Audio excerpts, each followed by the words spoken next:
So front end development is dead, देहांत हो चुका उसका, पत्ते तेरहवीं सब 2023 में ही हो गए थे। अब ना तो प्रोफेशन एग्जिस्ट करता है, ना ही कोई फ्रंट एंड डेवलपर, और इसका कत्ल किया हमारे प्यारे एआई यानी आर्टिफिशियल इंटेलिजेंस ने। So according to 60% of the internet, front end development is dead and rest 40% believes that coding itself is dead, क्योंकि 90% of the code is written by tools like Gemini, Cursor, Claude etcetera, right. लेकिन एक second,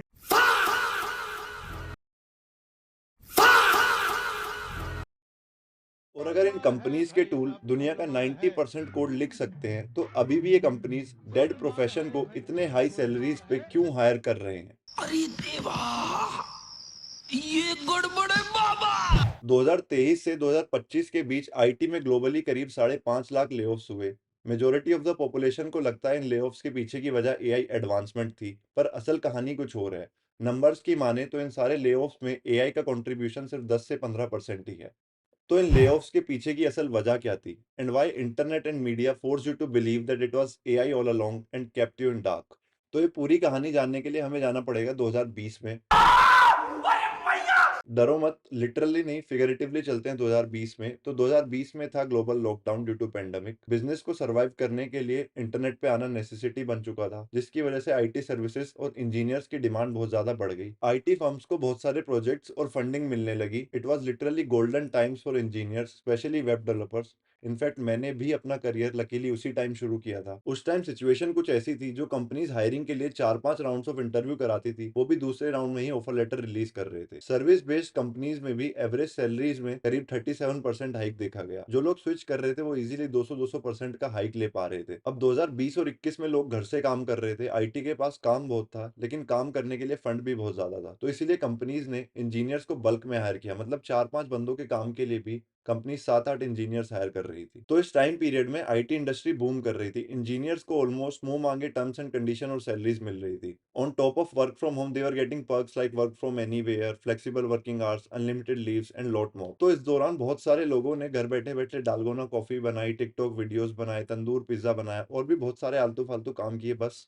काम ही नहीं किया। तो दूसरी तरफ बहुत सारे लोगों ने मूनलाइटिंग भी की, यानी एक साथ 2-3 कंपनीज का काम वो कर रहे थे। मतलब इन शॉर्ट, उस टाइम और उन पर्क्स का काफी लोगों ने एक्सप्लॉइट किया, जिसकी वजह से 2022 एंड आते आते इन्वेस्टर्स को ये रियलाइज हुआ कि जितना पैसा उन्होंने इन्वेस्ट किया था उसका उतना अच्छा रिटर्न नहीं आ रहा है, जिसकी वजह से कंपनीज ने चीजें रीवैल्यूएट करना शुरू की। इनफैक्ट बहुत सारी कंपनीज ने पहला स्टेप ये लिया कि वापस वर्क फ्रॉम ऑफिस मैंडेट कर दिया। तो अब एक तरफ कंपनीज इन्वेस्टर्स के साथ एक्सपेक्टेशन सेटिंग्स और प्लान रीवैल्यूएट कर रही थी, तो दूसरी तरफ आईटी सैलरी ट्रेंड्स देखते हुए उस दौरान बहुत सारे एडटेक स्टार्टअप्स भी शुरू हुए, जिन्होंने बूट कैंप्स और एजुकेशन प्रोग्राम्स के थ्रू बल्क में आईटी टैलेंट प्रोड्यूस किया। अब वो आईटी टैलेंट जॉब रेडी था, क्योंकि back then if you could code and explain a to do list app, then you have pretty much cracked your tech interview. तो एक तरफ जब लॉकडाउन खत्म हुआ, इन्वेस्टर्स ने पैसा पुल करना शुरू किया, डिमांड का ग्राफ गिरने लगा। दूसरी तरफ बूट कैंप और इंटरनेट कोर्सेज की वजह से सप्लाई का ग्राफ बढ़ने लगा। तो 2023 से अभी तक जो आईटी में लेऑफ्स हुए, उनके पीछे मेजर 4 वजहें थी, and none of them is AI. तो पहला रीजन है जो कोविड के टाइम एम्प्लॉयज ने वर्क फ्रॉम होम पॉलिसीज का मिसयूज और एक्सप्लॉइट किया। कुछ लोगों ने काम नहीं किया, तो कुछ लोगों ने मूनलाइटिंग की, जिसकी वजह से कंपनी की ओवरऑल प्रोडक्टिविटी इफेक्ट हुई, एंड लेटर ऑन इन्वेस्टर्स ने कंपनीज पे क्वेश्चन रेज करने शुरू कर दिए। दूसरा मेजर रीजन है जो कंपनीज ने पैनिक हायरिंग की। 2 लोगों के काम के लिए 5-5 लोग हायर किए गए। तो जब चीजें स्टेबलाइज होना शुरू हुई, कंपनीज को रियलाइज हुआ कि वो ओवरस्टाफ्ड हैं, और उन्होंने रीस्ट्रक्चरिंग शुरू कर दी। अब तीसरी मेजर वजह है आईटी सैलरी ट्रेंड्स को देखते हुए उस दौरान बहुत सारे लोगों ने कोडिंग सीखी, जिसकी वजह से इंजीनियरिंग सप्लाई डिमांड को सरपास करने लगी। तो उस दौरान कोविड के टाइम जो लोग बहुत हाई पैकेजेस पे हायर हुए थे, कंपनीज को उनके रिप्लेसमेंट मार्केट में बहुत कम कॉस्ट में मिलने लगे। फॉर एग्जाम्पल, जो बंदा कंपनी ने 30 लाख पे हायर किया था, अब उसका रिप्लेसमेंट सेम स्किल सेट पे कंपनीज को 12-13 लाख में भी मिलने लगा। तो कंपनीज ने कॉस्ट करेक्शन के लिए ले ऑफ्स करने शुरू किए। Sounds harsh, but Business, business.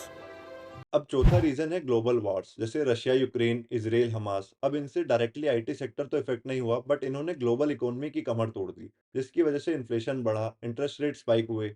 तो इन्वेस्टर्स ने अपना पैसा आईटी से निकाल के सेफ एसेट्स में डालना शुरू कर दिया। तो अब आते हैं एक जरूरी सवाल, why we are made to believe that it was AI? तो इमेजिन करो, आप किसी कंपनी के सीईओ हो। आप अपने स्टेक होल्डर्स को जाके बोलते हो, आपने जो फंड्स और पैसे हमें लाके दिए, उससे हमने बिना सोचे समझे ओवर हायरिंग की, जिसके हमें रिटर्न्स नहीं मिले। हमसे गलती हो गई और अब हमें कुछ बंदे फायर करने पड़ेंगे। Then your stakeholders will probably say, हैं? क्या?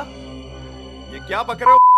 और अगर दूसरी तरफ आप फैंसी वे में बोलते हैं that we are making our organization AI ready, we have to adapt to new technology, so we have to restructure, तो आपके स्टेक होल्डर्स खुश हो जाएंगे। शाबाश बेटा, बहुत बढ़िया। और पिछले सालों से अगर आपको मार्केट में अपना प्रोडक्ट बेचना है तो उसके पिच में एआई वर्ड लगाना बहुत ज़रूरी हो गया है। एआई कंपनीज़ को अपना वैल्यूएशन बढ़ाना था और बिलियंस में फंडिंग उठानी थी, इसीलिए उन्होंने भी इस ओवरहाइप को प्रमोट किया और अपना वैल्यूएशन बढ़ाने के लिए यूज़ किया।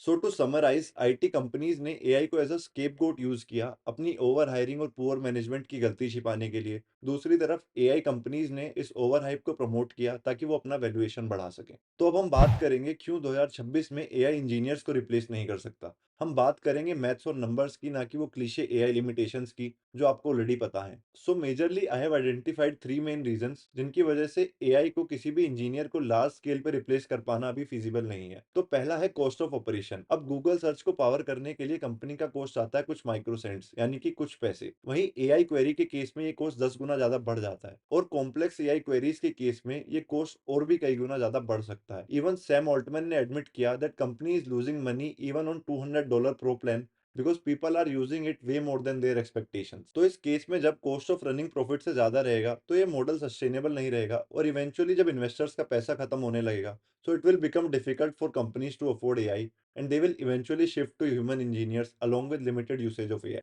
Now second point is consumption of natural resources. अब एआई कंपनीज को रन करने के लिए चाहिए होते हैं बहुत सारे डेटा सेंटर्स। अब डेटा सेंटर्स कंज्यूम करते हैं बहुत सारी इलेक्ट्रिसिटी और कूल डाउन करने के लिए बहुत सारा फ्रेश वाटर।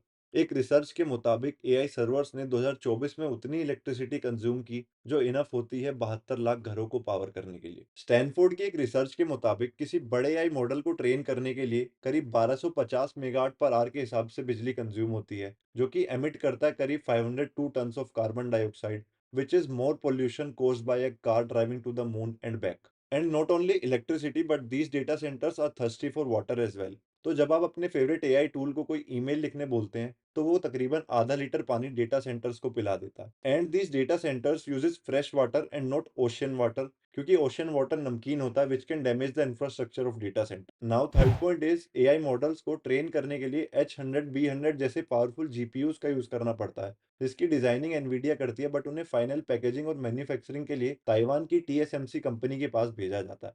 अब यहाँ पे पैकेजिंग का मतलब डब्बों पे प्लास्टिक कवर चढ़ाने से नहीं, बल्कि कोवोस टेक्नोलॉजी का यूज करके जीपीयूज को हाई बैंडविड्थ मेमोरीज के साथ जोड़ा जाता है ताकि डेटा सुपर फास्ट ट्रेवल कर सके और एआई मॉडल्स एफिशिएंटली ट्रेन हो सके। इस टेक्नोलॉजी का एफिशिएंट इंफ्रास्ट्रक्चर सिर्फ ताइवान के पास है। अब ताइवान क्योंकि ज्योग्राफिकली चाइना के बहुत करीब है और दोनों के बीच टेंशन का माहौल रहता है, तो अगर फ्यूचर में कोई भी वॉर सीन क्रिएट होता है तो it will have a huge impact on AI industry. तो इस वीडियो के लिए बस इतना ही। इस वीडियो का एम था फ्रेशर्स या जो अभी अपना करियर आईटी में शुरू कर रहे हैं उनके अंदर एआई को लेके जो डर है उसे कम करना। I am not underselling AI, this is a very powerful and ground breaking technologies, it is going to stay and most importantly it is going to create more jobs than it is going to replace. So learning AI is no longer optional. तो मैं आपको advice करूंगा कि पहले आप technology सीखें, अपने basics clear करें बिना एआई के, और उसके बाद आप एआई एक्सप्लोर करो अपनी प्रोडक्टिविटी बढ़ाने के लिए। और इस साल आप ज्यादा से ज्यादा ट्यूटोरियल वीडियोस देखें rather than taking dopamine from road map videos. And companies will keep on hiring junior engineers क्योंकि वही चल के आगे सीनियर्स बनेंगे।